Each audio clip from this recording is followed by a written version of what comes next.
વડોદરામાં 25 વર્ષ જૂના પશુપતિનાથ મંદિરને લેન્ડ ગ્રેબિંગની નોટિસ મળી છે। કલા દર્શન નજીક સરકારી જમીન પર રહેલા બાંધકામોને કલેક્ટરની નોટિસ। પશુપતિનાથ મંદિર સહિત 60 ઝૂંપડાને લેન્ડ ગ્રેબિંગની નોટિસ અપાઈ છે। ભાજપમાંથી સસ્પેન્ડ થયા બાદ આશિષ જોશીની પણ મુશ્કેલી વધી છે। સરકારી જમીનની બાજુમાં રહેતા આશિષ જોશીને લેન્ડ ગ્રેબિંગની નોટિસ મળી છે। કલેક્ટર કચેરી દ્વારા સરકારી જમીનમાં થયેલા દબાણો અંગે નોટિસ આપવામાં આવી છે।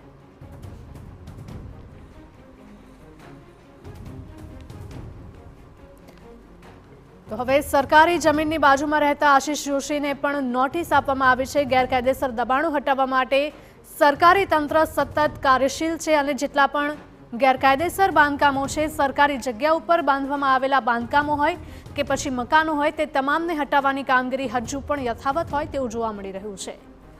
તો વડોદરામાં 25 વર્ષ જૂના પશુપતિનાથ મંદિરને લેન્ડ ગ્રેબિંગની નોટિસ મળી છે। કલા દર્શન નજીક સરકારી જમીન પર રહેલા બાંધકામો કલેક્ટરની નોટિસ મળી છે। તો પશુપતિનાથ મંદિર સહિત 6 ઝૂંપડાને લેન્ડ ગ્રેબિંગની નોટિસ આપવામાં આવી છે। ભાજપમાંથી સસ્પેન્ડ થયા બાદ આશિષ જોશીની પણ મુશ્કેલીમાં વધારો થયો છે। સરકારી જમીનની બાજુમાં રહેતા આશિષ જોશીને લેન્ડ ગ્રેબિંગની નોટિસ ફટકારવામાં આવી છે। કલેક્ટર કચેરી દ્વારા સરકારી જમીનમાં થયેલા દબાણો દૂર કરવા માટે નોટિસ આપવામાં આવી છે। વડોદરામાં 25 વર્ષ જૂના પશુપતિનાથ મંદિરને લેન્ડ ગ્રેબિંગની નોટિસ મળી છે। જેટલા પણ ગેરકાયદેસર બાંધકામો અથવા તો સરકારી જગ્યામાં બાંધવામાં આવેલા મકાનો હોય કે પછી અન્ય બાંધકામો, તે તમામને હટાવવાની કામગીરી ચાલી રહી છે। કલા દર્શન નજીક સરકારી જમીન પર રહેલા બાંધકામો કલેક્ટરની નોટિસ। સંવાદદાતા અંજલિ ઓઝા જોડાઈ ગયા છે વધુ અપડેટ સાથે। અંજલિ, વડોદરામાં 25 વર્ષ જૂના પશુપતિનાથ મંદિરને લેન્ડ ગ્રેબિંગની નોટિસ મળી છે, શું મંદિર હટાવાશે કે કેમ? બિલકુલ, જેવી રીતે વાત કરીએ કે વાઘોડિયા રોડ નજીક આવેલા કલા દર્શન વોર્ડ નંબર 15 નાકીથી સ્કીમ નંબર 3 પર આવેલું આજે પશુપતિનાથ મહાદેવનું મંદિર છે। 25 વર્ષ જૂના પશુપતિનાથ મંદિરને નોટિસ ફટકારવામાં આવી છે અને કારણ કે લેન્ડ ગ્રેબિંગ કરી હોવાની જે નોટિસ છે તે આપવામાં આવી છે। સમગ્ર બાબતને લઈને 17મીએ સાંજે કલેક્ટર સમક્ષ પુરાવાઓ સાથે હાજર રહેવા જણાવ્યું છે। સાથે સાથે ભાજપ સામે બાયો ચડાવનાર કાઉન્સિલર આશિષ જોશીને પણ દબાણ કર્યું હોવાના લઈને જે લેન્ડ ગ્રેબિંગની નોટિસ પાઠવવામાં આવી છે।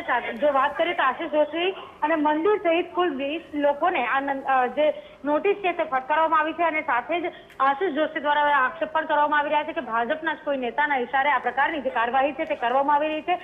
મહાદેવના મંદિરને નોટિસ આપવામાં આવી છે, જેને લઈને આ જે વિગતો છે તે આવી છે અને તેને લઈને સ્થાનિકોમાં ચર્ચાનો વિષય બન્યો છે। ઉલ્લેખનીય છે કે જે રીતે સુપ્રીમ કોર્ટ દ્વારા નિર્ણય લેવામાં આવ્યો, આદેશ આપવામાં આવ્યા તે અનુસાર ધાર્મિક દબાણો જે રસ્તાઓ પર હોય, રસ્તાની સાઈડ પર હોય, તેને દૂર કરવા માટે એક લિસ્ટ તૈયાર કરવામાં આવ્યું હતું।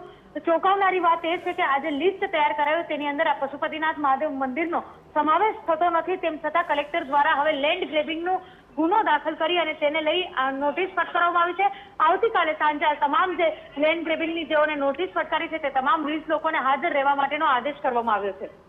જી